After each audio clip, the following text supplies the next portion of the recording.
Welcome to this week's episode of Being Human. I'm delighted to say I am here with Mr. Andrew Thorp King. He is the author of this book, Failure Rules, the 5 Rules of Failure for Entrepreneurs, Creatives, and Authentics.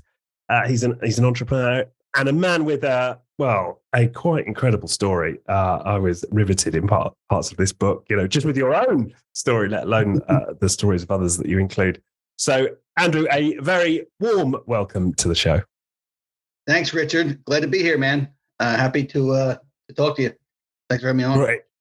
And so, for those of you who've not come across your work or heard of you before, could you give our audience a little bit of your backstory? I mean, I know it's a long one, but it's a summarized one, and how you came to write the book, Failure Rules.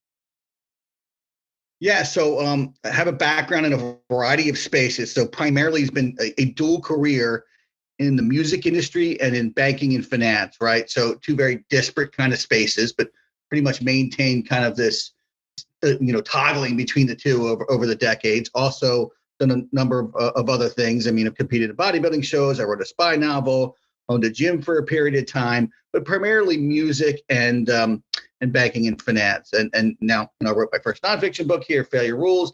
And this really kind of encapsulates and kind of puts a ribbon on all the different off-road entrepreneurial adventuring I've done over the years, and really kind of distills what I believe are kind of some of the core lessons I've learned. And most of them revolve around how to anticipate, metabolize, and optimize failure when they inevitably strike, particularly when you're going down difficult paths, particularly when you're going down unorthodox paths that might not have some sort of clear blueprint, that you can just go to college for and kind of have this track normality to go chase after, right? So, starting a record label, you don't go to school to learn how to do that, right? I mean, yeah, there's business, but you got to find your kind of third doors, your back doors, your ways around.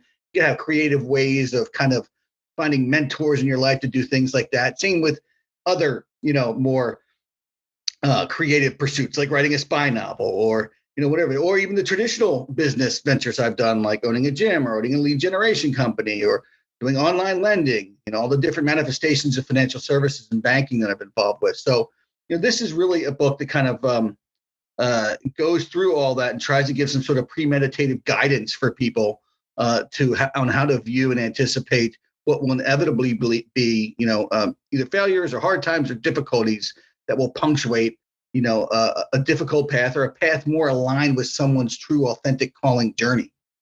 Right. Yeah. No, I love it. And it's just packed with wisdom from, as I said, from your own experience, and you bring in all of these characters throughout the book, which I really appreciate.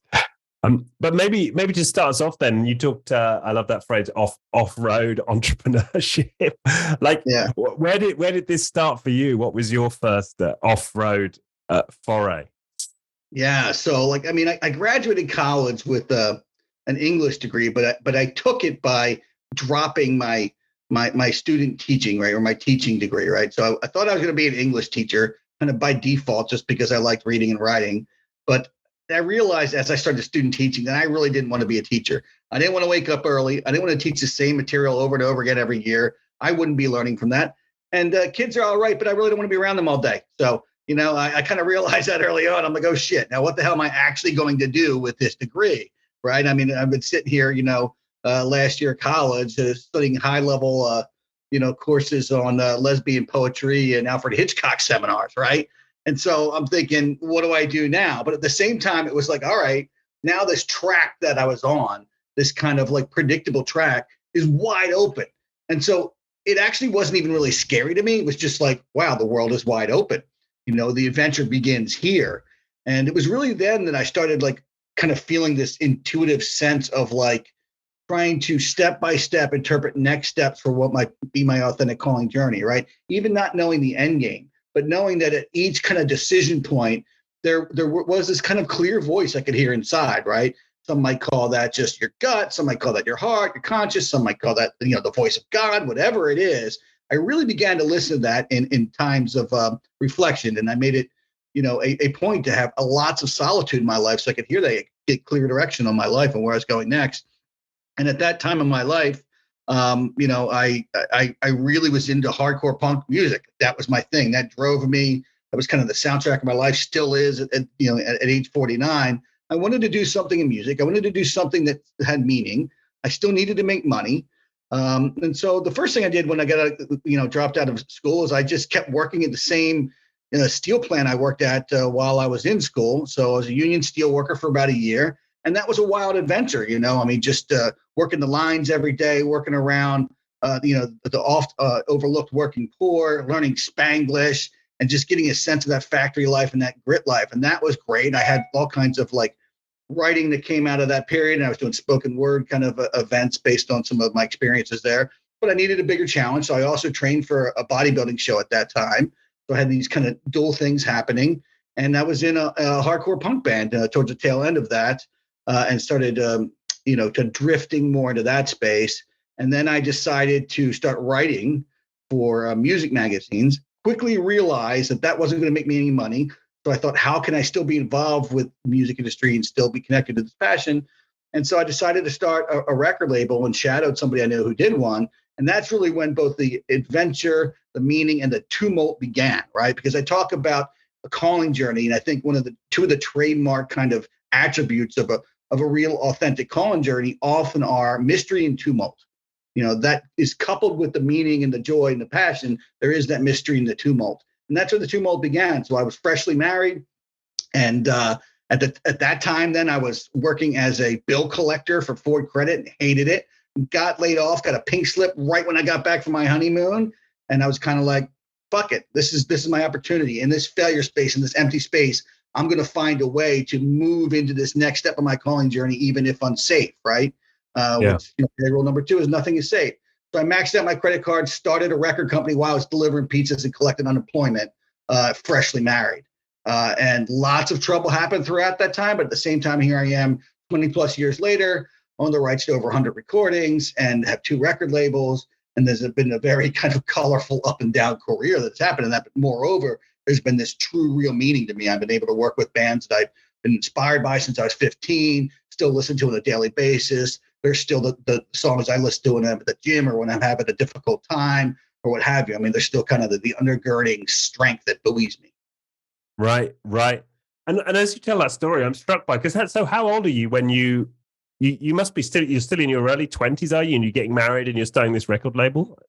Yeah, 26, 27, around that 26, age. 27, right, mid 20s. And, I'm just comparing myself at that age. I'm just thinking, how can I make money? And still a bit of part of me is like, how do I fulfill on the expectations of my parents? But it seems to me like you had a sort of level of maturity there, right? Like you were asking these bigger questions. I was asking the bigger questions, and depending on how you look at it, I view it as a blessing, but some people was just a head scratcher. Like I never had really any unhealthy attachment to expectations of others. It just never really factored into my mind that much. It was like I knew what my path was going to be. It did not matter how it was going to track with others. I mean, you might be conscious of it, but I just I went to the beat of my own drum and I heard a different song, as Lemmy from Motorhead would say. Yeah, well, I think that's a great advice. And so did you like consciously have to let go of that, or was it just you had parents who never laid like heavy expectations on you? Why do you think you were that? It's the latter. They didn't lay heavy expectations on me. Any expectations they had on me were more moral and spiritual. They didn't have societal, metrics of success or image or status. None of that stuff was ever really important. My parents, so I guess I was freed up from those type of normal expectations, which I think was pretty healthy in many ways. And then in other ways, maybe not so healthy. I mean, there could have been maybe a little more emphasis on the structure and financial sophistication and things like that. But I learned that on my own over time. And I think that was just as meaningful. Right. So the chapter of the book is failure purifies. So you have this purifying event of the pink slip, right? You're fired from your job when you get back from honeymoon, and this kind of frees you up. And so what's like the first band you how do you start to get into that? Yeah. So like I said, I was shadowing this guy who had his own record label. He's the only guy I knew. Still talk to him here and now today, here every once in a while today. He no longer does this anymore. But, he wasn't super successful, but he's who I knew, right? So I go there, for free and just shadow him and learn how the contracts work, learn the branding, learn how the distribution process worked, all of that. He allowed me to piggyback onto his distribution deal he had at the time. And he's like, look, there's this band in New York, Breakdown, who's looking for a label. And they were one of my favorite bands. I'd listened to them since I was like, in my teenage years. They were on this killer compilation that came out on Revelation Records called New York Hardcore the Way It Is. And so I was like, absolutely. So I drove to New York and met with them. Didn't really know what I was doing, but worked out kind of like the bones of a proposal, and just dove right in, man, and just went after it and just learned the process. And I remember getting like the factory, the shipment from the plant and the CDs back then when CDs mattered, which obviously they don't matter anymore, but the shrink wrap on the CDs and the artwork, like the whole process, and seeing my logo finally on it, like it was such a big deal. Like that was Thorp Records #1, right? Now there's like over 80 releases on that record label. But like that first one, it was just like the idea of having something being in your head, being a wild plan, and then seeing it to, through the project management steps into fruition was just such a pleasure than to see that in the marketplace. Then, of course, immediately my entrepreneurial euphoria was busted by the fact that, I started to have some recurring revenue from this, but it was low and my debt was high and I still needed an income and I was still unemployed, right? So that's great. I started to slightly get this off the ground, but I still needed a job. I still needed what I call in the book a thing one enabler pursuit to help me move towards my thing two aspirational North Star pursuit, right? So then I was in the gym one night and ended up seeing this guy with a Snapcase t-shirt. Snapcase is a hardcore band from Buffalo, New York. Wasn't really into the band, but I was like, oh, that's rare to see a guy in the gym with, from this culture, right? We ended up talking. Turns out he used to be an attorney, and he moved from Colorado to the Philly area to become the VP of Relapse Records, which is an extreme grindcore metal label. And, I got to talking to him, and within a few weeks landed a job running the wholesale department there. So all of a sudden, like that was a pivotal moment. I call it my Carl moment. His name was Carl, right? It's like when you meet that person, which, might be, just serendipitous or what have you, providential, and that changes the whole trajectory of your life. Because then all of a sudden now I have this paid education in the music industry by day while I'm running my record labels at night that I already started before I got the job without even, going out and doing a bunch of resumes. I just happened to meet this guy. It was like it was meant to happen, right? And so there's that kind of spiritual nature, that kind of like following that intuition and trusting your internal spirit voice as you move along and try to interpret your calling journey at each step. Yeah, it's like you get on that calling journey, you take the first step, and somehow the universe, I mean, it doesn't happen immediately, but rewards you for taking that initiative, right? Yes. Yeah, it conspires along your side, right? It starts putting those breadcrumbs around you. Exactly. Yeah. Exactly right. Yeah. Yeah, awesome. And you talk about the thing one, thing two, and that's interesting because I guess some people might have the view that you want to dive right in, burn your bridges, go for it, leave yourself with no plan B. And I think you've got a slightly different message here, right? You're saying no, have something, that keeps the money coming in. It's funny because I actually do respect that approach. At the same time, I think that's hardcore as hell. Like I do a video on my YouTube channel and I reference Travis Barker from Blink-182 and how he his father was telling him you probably shouldn't get so many tattoos. It's going to limit your options as you go out into the workforce, this and that. And so he deliberately decided he was going to get as many tattoos as possible at that time to limit his options intentionally. So he had no choice but to become a professional drummer. Now that worked out for him. That doesn't always work out for most people. So as much as I respect that, I'm like, that's badass. I don't really recommend it. Right? You know what I mean? So for me, I have this concept of this thing one, thing two dependency. Thing one, thing two has nothing to do with the cat in the hat. It's more like this disheveled Tony Soprano waking up, lighting his first cigar of the day in his white bathrobe and saying, you got your thing one enabler pursuit over here and your thing two North Star aspiration dream pursuit over there, right? More of that kind of image that came to my head when I came up with it.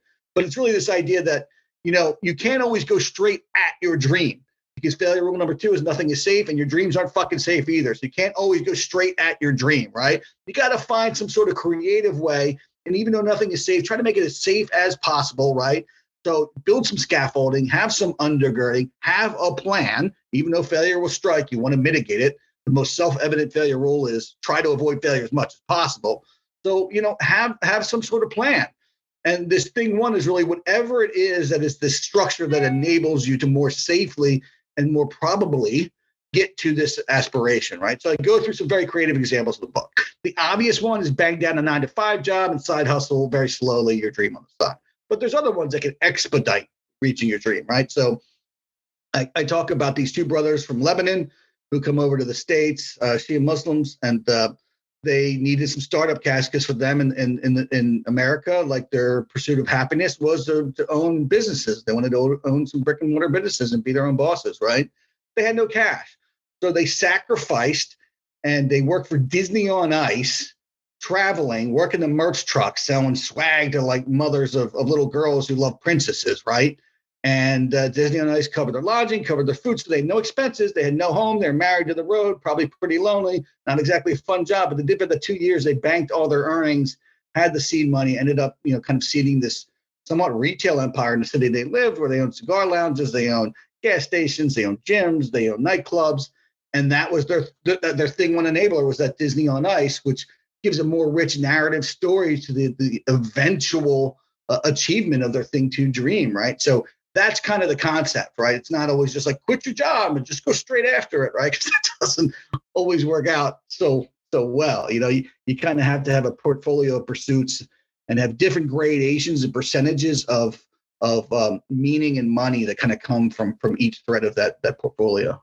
Yeah. Yeah, it reminds me of a story. I'm trying to remember. I can't remember the book I read it in, but of a Vietnamese couple who came to America and worked in, I think it was in a laundrette or dry cleaners.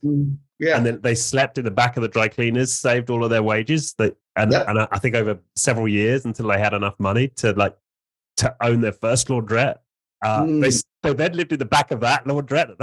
And then a few more years after that, they could buy their first apartment. But yeah. Right. And think about that. Like that mentality was not foreign to like older generations, but I think to maybe my generation or early, especially newer generations, the idea of sacrificing stuff like that, like not really in their mind. They kind of want it all laid out, all ready to go, all properly developed from the first step. And I just don't think that that's really the mentality that you can have if you're going to go after something difficult or creative or hard or full of meaning. Yeah. Okay, so you've got this record company going. You've signed your first deal. You then get this job, this job in house at another record label. You've got your own label on the side. What comes next? Like, what's the next big development? Yeah, so I worked in the music industry there in various capacities for 5, 6, 7 years, maybe. Right. So I ended up leaving Relapse Records, moving to the Midwest, to Toledo, Ohio, about a half hour from Detroit, and ended up working for a distribution company called Lumberjack. Was kind of like their top salesman there. Met a lot of great creative folks there. I mean, everybody there was doing something. They were either in a band or they had a record label. So there's a lot of people from this scene were kind of connected there. I mean, that's where the All American Rejects were discovered, who were a huge band. I remember when the owner of Lumberjacks stepsister discovered their demo and brought it to him. He signed them and sold them off to Warner. The bassist for Against Me worked there. All these it was a really cool kind of scene. And I just kept building my record labels at night. And there was obviously still that vertical integration with my day job and what I was doing at night. Didn't take a cent from the record label for 4 years. And then I started to find some success with some bigger bands. Blood for Blood, Madball, Slapshot, some classic hardcore bands. And at that time, then I decided to go on my own for a couple of years and get an office downtown. And that's actually when the trouble started, right? So that's when I overinvested in some records. I got overextended with the debt that helped fund the record label. And then all of a sudden, the digitization of music, that transition happened. And there was Tower Records closed, and that was 25% of my sales. And there was returns coming in. And, I was up Schitt's Creek. And it was at that time that, I read about in the book where, at a certain point, I had conceded to declare personal bankruptcy while kind of maintaining the record labels. But at the time, the record labels weren't worth anything. Like, there's nothing I could sell off. I tried to sell off the contracts, the stock. There was really no buyers. But what I didn't know is that long term, because people had a sense of this but couldn't predict it, was that, years later, the IP rights had become very, very valuable for streaming and all that. So that was all retained. And I was able then a few years later to begin releasing records again and keep it going. But this time I did it, as a part-time thing and kept doing that for, over decades, while I had already started this thread of financial services and banking. So I was doing financial planning in the Midwest. That had its own trials and tribulations. It was still kill or be killed. There was no salary. 2008 financial crisis hit. A lot of clients were closing out accounts. And then I moved back to the Philly area kind of with not a whole lot to come here for. But then once I got here, I ended up meeting a person who helped get me into the online lending space, and new adventures began there, still the financial services stuff, and then still had my record labels turning in the background.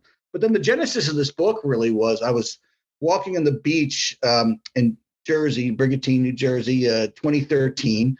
And I had just gone through a business divorce with a partner in the online lending business that was very tumultuous and caused me to have to really reorganize my financial life. My core income was kind of gone. I had some other streams, but had to kind of reorganize it. And I also was pretty well aware that I was on the path to a marital divorce. And so I'm walking on the beach, and this is where I'm thinking about all the different things I'd done, from running a gym, record labels, all this stuff. Like thinking about what kept me going. Like, why am I still not crying on the floor? Yeah. I wasn't. And it was I thought of the Winston Churchill quote, "Success is going from failure to failure without loss of enthusiasm." Yeah. It was that enthusiasm, but that was the thing. That was the endorphin of the spirit that kept me going through failures and hard times and detours and setbacks and all that shit. And that's when I just became convicted to write a book on the value of failure. And so I wrote some loose notes that day. And then over the course of 7 years, various drafts and iterations. First draft, like Hemingway Hemingway says all first drafts were shit. The first one was shit. But as I went on, it became more revealed stuff. It's like the book took on a life of its own. I had my own stories. Each story kind of had its own lesson.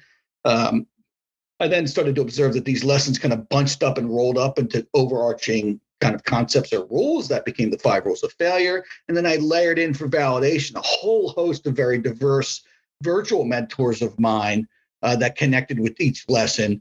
So, you see these case studies ranging from legendary boxer Jack Johnson to author Stephanie Land to Tony Tarasino, who was the mayor of Key West, Florida, to podcaster James Altucher, to Lemmy Kilmister from Motorhead, to Gene Simmons from Kiss, to spinalist Vince Flynn, to all these different people. So very diverse cast of characters, as you say. And I think that really gave kind of a richness and a familiarity and kind of a realism to my own stories that made them larger than me, right? Because I'm only so interesting. But to connect these lessons to other people, I think made the book a lot more interesting for folks.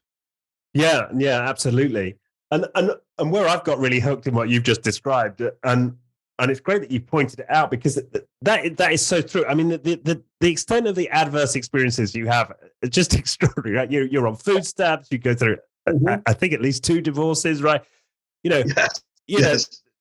Several business failures, fallouts with business partners, as you say. What do you attribute? Because and as I describe all of that, I know of at least a close friend of mine who failed at business, spiraled into depression. It took more than a year to recover and come back to some sort of functioning state again.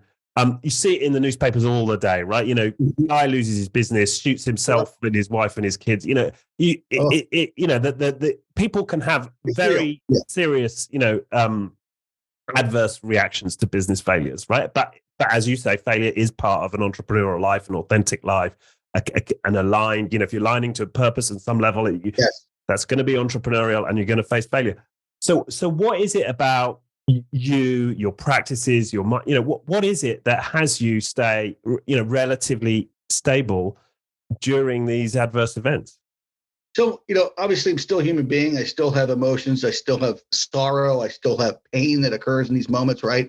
I mean, I detailed in the book how the day I conceded to declare bankruptcy, man, I was drunk on my office floor by noon and spent the rest of the day in the strip club, just trying to escape life, right? So I have those moments, but at the same time, at the end of the day, right, I really, kind of rely on principles and concepts of non-attachment, right? Whether you draw that from a Buddhist tradition, from the words of Apostle Paul in Christianity, from a non-faith expression like Stoicism. For me, like, I don't have a soul. I am a soul. I have a body, right?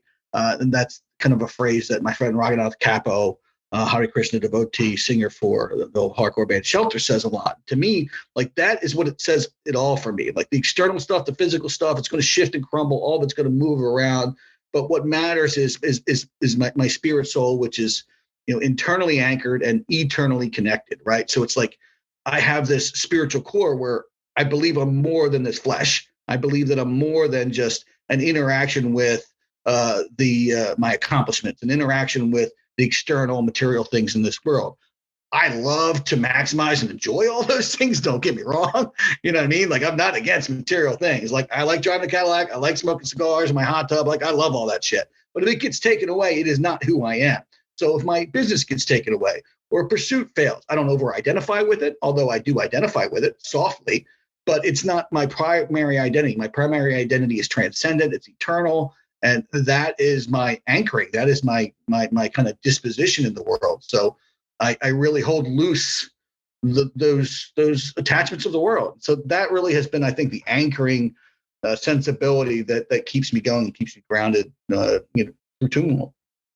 Right. And did you have to develop that, or were you just came in? You've sort of always had that sort of loose attachment, or was it something you had to consciously develop? I developed it, but it was, it certainly is from a relationship with God that was tested and tried by fire over time through these type of failures. Right. That became the emerging kind of winning, mindset for me, for sure. Mm. And do you have practices that keep you in that connection? Yeah, I think it's really just making sure to protect, times of abundant solitude and reflection. I mean, however that takes place. I mean, I don't care if you're meditating or if you just have, time of reflection where you're working out or taking a walk. Like, so I like to hike a lot, or not really hike, but trail walk. I like to ride my bike. I like to lift weights. I like to hang out in my hot tub.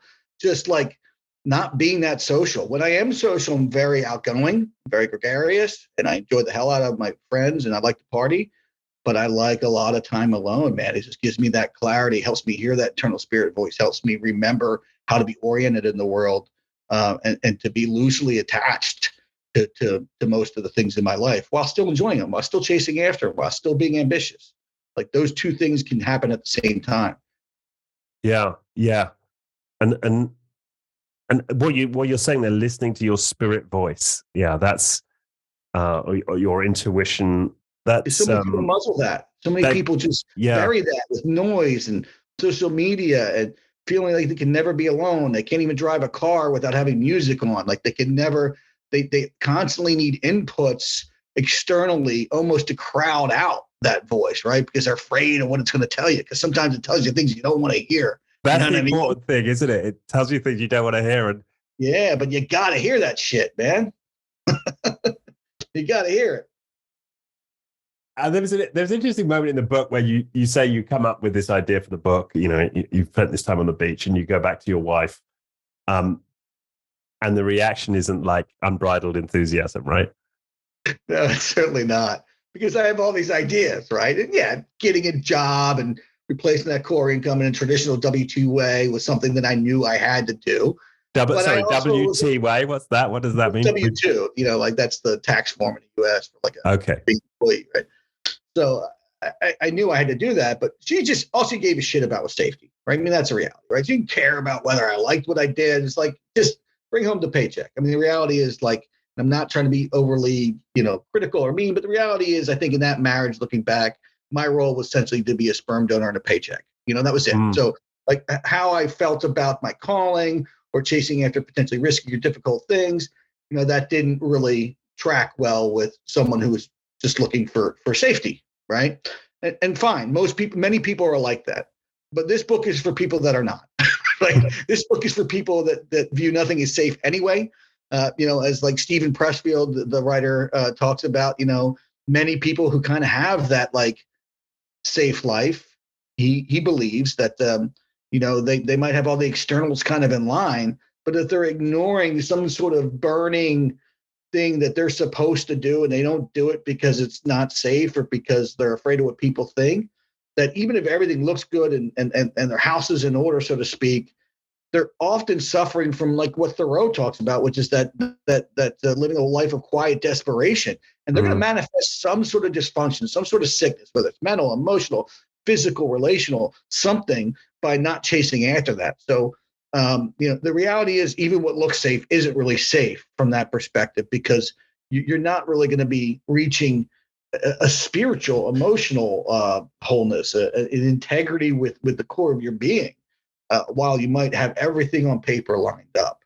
And again, this is not to say that it's not good to be prosperous, to have wealth, to have your house in order, to have good relationships. All that stuff obviously is amazing and ideal. But if it comes at the sacrifice of you muzzling your internal spirit voice, not chasing after the things that you're uniquely created to chase after, you're going to have a problem.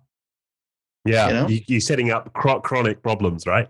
Yeah. And you said, and I almost feel envy for that individual who can take a corporate job, can run it through for their career, and never feel a yearning for anything else. I mean, right. And look, I have a corporate job now. I've been 10 years in the banking space and fintech, financial technology, working with really innovative companies, kind of the PayPals, Venmos, Chimes of the world.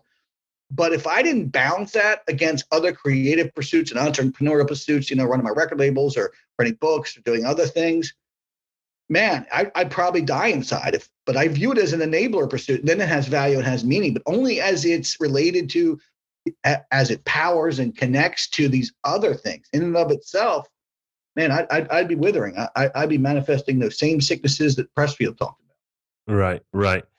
Something you say in the book, which I like, is a soul on fire is a soul alive. Yeah. Right. And yeah. I like that. Yeah. Tell us a bit more about what you mean when you say that. But I just, all the people that I write about this book are my own life. The idea of chasing after things that are unsafe, and trying to make a way that is new, this off-road kind of mentality, whether it's, talking about Henry Rollins, the singer of Black Flag, had quit his job at the ice cream store to, embrace punk rock poverty and get in the van and go toward Black Flag and live out that wild career. Whether it's, Jack Kerouac, who I write about in that particular chapter, or these people that did things that they almost induced failure sometimes, knowing that they needed to go through that crucible to get to where they needed to go. Right. So it's like, I even talk about the definition of success in the book, where to me, success isn't necessarily pegged to what we view as success from an optic standpoint, the material or the accomplishment. It really can paradoxically sometimes be your biggest failure moment might actually be the biggest moment of success in hindsight, because it's the thing that made you who you needed to become, to go do the thing that you're supposed to do that is uniquely you, right? The idea of it's better to be only than to be the best, right? You're trying to live out your most authentic self. And so, that phrase just came to me like that just kind of like connects to all these stories in my story. Like, all right, this is about being alive. It's about being a soul on fire, right? You're not docile, you're not timid, you're not afraid to embrace chaos and make it your own and tame it for your own, your own purposes. You're not afraid to go slay the dragons. You're not afraid to go look for the dragons. You're not even just waiting for them to come out of their caves and come at you. Like, you're maximizing your time on this earth. We've got a limited amount of heartbeats. Don't fucking waste them. Go after it. You know what I mean? And like, to me, that phrase just came to me. And then because I loved it and it was in that chapter, that's the name of my clothing company I started to connect to the book, is Soul on Fire Supply Company. Okay. On my website, there's a ton of killer designs for Soul on Fire Supply Company. I got in my own cigar branded line, Soul on Fire Smokewear. I'm actually going to the PCA trade show, Premium Cigar Association trade show in July. Gonna have a booth there selling Soul on Fire merch and the book. But yeah, that phrase is very, it's a core phrase in the book. Yeah, and I just contrast it to that idea. You could be like in a mode of, I'm kind of following what my soul is telling me, and I think I'm on the path, right? Versus my soul's on fire and I know it, right? There's a distinction there. Yeah. I mean, it's the cure to malaise, right? Like, you see people who are in this Groundhog's Day life who might get stuck in this kind of corporate monotony, and afraid to, or have no energy, or afraid to, or encouraged to do anything that's a little more audacious on the side or what have you. And man, I don't envy them. And they're the opposite of souls on fire. Their souls fucking asleep, and I have no interest in that. Right. Yeah. Yeah. Yeah. No, love it. Love it. You write about money in the book. Yeah. And you talk about loving meaning, not money. Could you, talk a bit more about that? Yeah. So again, like, I think money's great. I really enjoy having money. I've been broke AF, and then I've also had abundance. Then I was broke AF again, and then I had abundance again. Right now, I'm in the abundance, kind of bucket, and I love it. I love it. Love it. I love being able to spend just extravagantly on the things I love, and then cut mercilessly on the things I don't love, as Ramit Sethi would say. But at the same time, I don't love money. I chase after it. I use it. It's a tool. It's an agnostic tool. I love meaning, right? So if money is going to help get me meaning, then that's great. So it's been this struggle throughout my life trying to find a way to marry money and meaning, right? So, I maybe have a little less meaning from my day job, but I have lots of money. But that money then powers other stuff that has meaning and makes less money, right? And so the tapestry, the composite of them all, that portfolio pursuits, then, as they come together, fill both buckets, right? So it's the idea of trying to marry both buckets. Because I find that people who are only chasing after money and are low in the meaning category, they're a little empty. And those that only chase after meaning and don't really understand how to utilize or make money, they have unnecessary struggles that even kind of detract from some of their meaning, right? Yep. So I think the idea of trying to marry the two, it's a very difficult thing, but it's worth thinking about and trying to make part of your strategy. But but I like the idea of making meaning primary, right? Yes. Like that's the thing we seek is, how meaningful is my life, not how much money am I making, and which goes back to your definition of success. But I like that idea. Yeah. Yeah. And then you say let desire be your driver. Yeah. Say more about that. Yeah, I mean, that goes right on, that just kind of dovetails with the soul on fire thing, right? It's like that desire, right? In that chapter, I read about a friend of mine who was a business partner, still a dear friend. And he was my original partner in the online lending firm.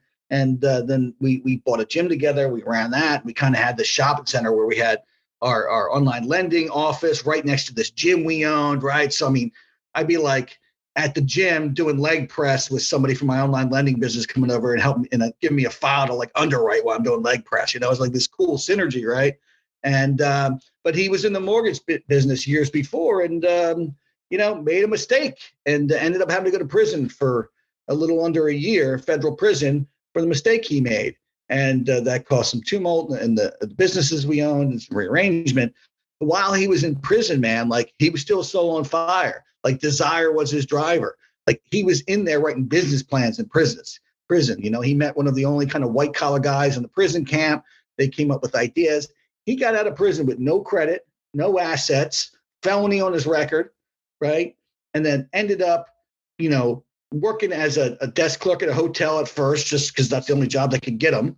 But then he ended up finding a way to convince somebody to go into another partnership with him for another online lending business. And then he also got into the behavioral health space and the behavioral health clinic, ended up like growing that business multiples and getting equity and selling it for a multi-million-dollar exit, got remarried, bought another gym, did all this stuff with no credit, a felony on his record, and had nothing when he came out of prison. But it all hatched from like this soul on fire. Desire was his driver, right? So it's like this idea that like desire can overpower so many disadvantages. It's like the third door concept that Alex Banayan writes about. Like, there's the first door where the privileged just walk right in, right? Because they got connections. And then there's the second door where the great unwashed waits in line trying to get in, and they have to wait their turn and go through all the normal hoops.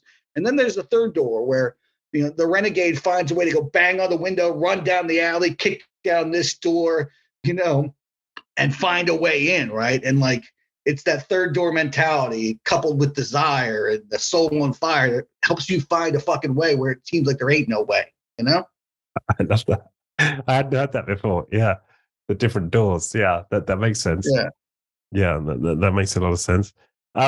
Well, that just reminds me of that story, that horrific situation you were faced with when your business partner went to prison, right? And you've got the gym, and you've got your online business, and Yeah. you've got this difficult choice to make. Yeah, just talk us through that scenario. I thought that was quite a powerful one. That was one of the most difficult periods of my life, right? And we bought this gym, and we kind of made some mistakes in the due diligence in terms of sizing up the expenses. So it was underwater a little bit, but we hired a consultant, and we had a good 18-month plan that was starting to track well to get it kind of in the black. But at the same time, then we had some dips in the online lending business, and that kind of funded the gym, and he went away, and then I'm running them both, and that became too much. And so I had to close the gym down, even though it was on the right track.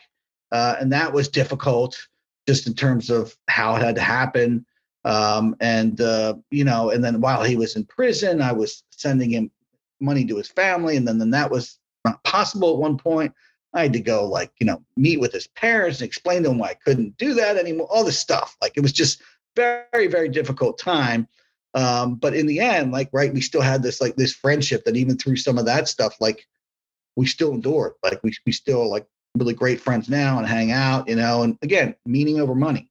All the money stuff didn't matter. What mattered was this meaning, this relationship we had built. Two people going hand in hand into caverns of risk to kind of try to find nuggets of gold. You know what I mean? And there's something about that entrepreneurial, partnerships with people with the right mindset where those could be just as valuable as any of the external rewards that might happen from an entrepreneurial adventure, right? It's just the relationships that form. Yeah, really powerful. And you describe this moment where your voicemail is just filling up with angry messages from investors and gym members and right. Yeah. So the people in the gym, and it's there was really no good way to shut it down.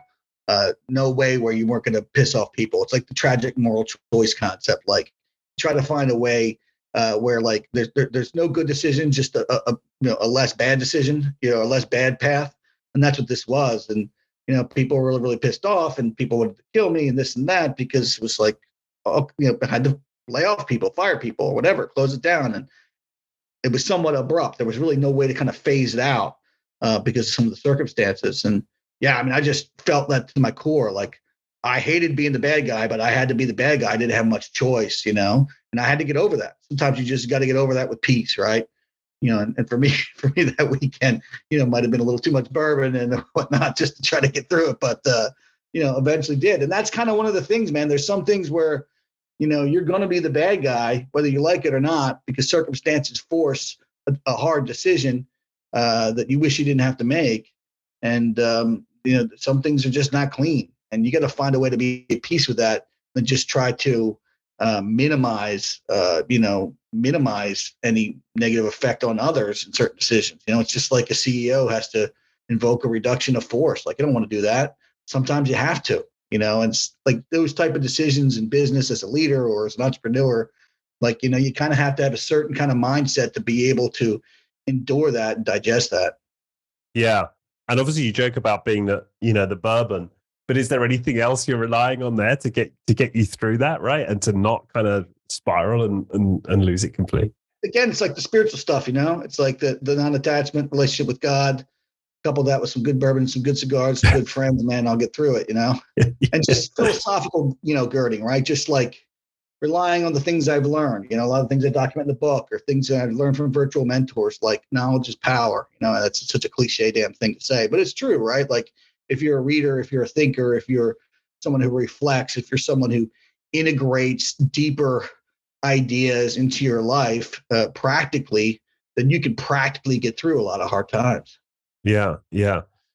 And what's the title of the fifth rule, right? You are not your failures.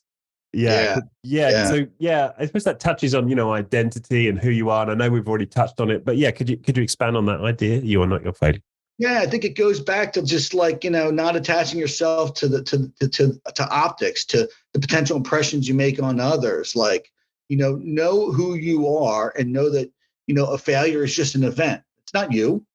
It's part of your story, It's something you can learn from. It happened. It might be difficult, but it's not you. Don't over-identify with your successes. Don't over-identify with your pursuits. Don't over-identify with your failure events. You are not your failures. You were something wholly and distinct, uniquely knitted in your mother's womb. You are a unique one of one. You know what I mean? Like you are a limited edition, and you transcend many of these events in your life, right? Doesn't mean that you don't have to deal with them.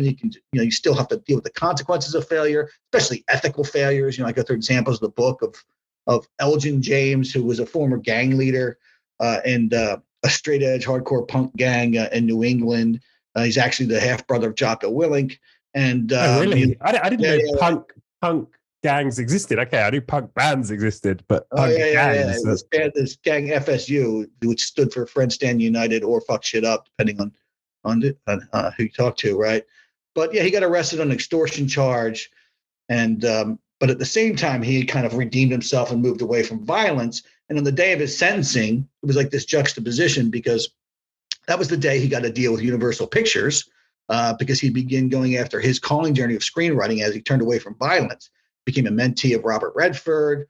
Robert Redford wrote a letter to the judge, and it was like this. He talked about like how that day really represented like the pain and sins of his past and the redemption of his future. Like he was able to turn away from the optics of his failure of being like kind of like a leader of a violent criminal gang, and he was able to resketch his life and have it come up with this new identity, because he was not his failures. He learned that. He knew that, right? But he still took responsibility, right? He still served his time.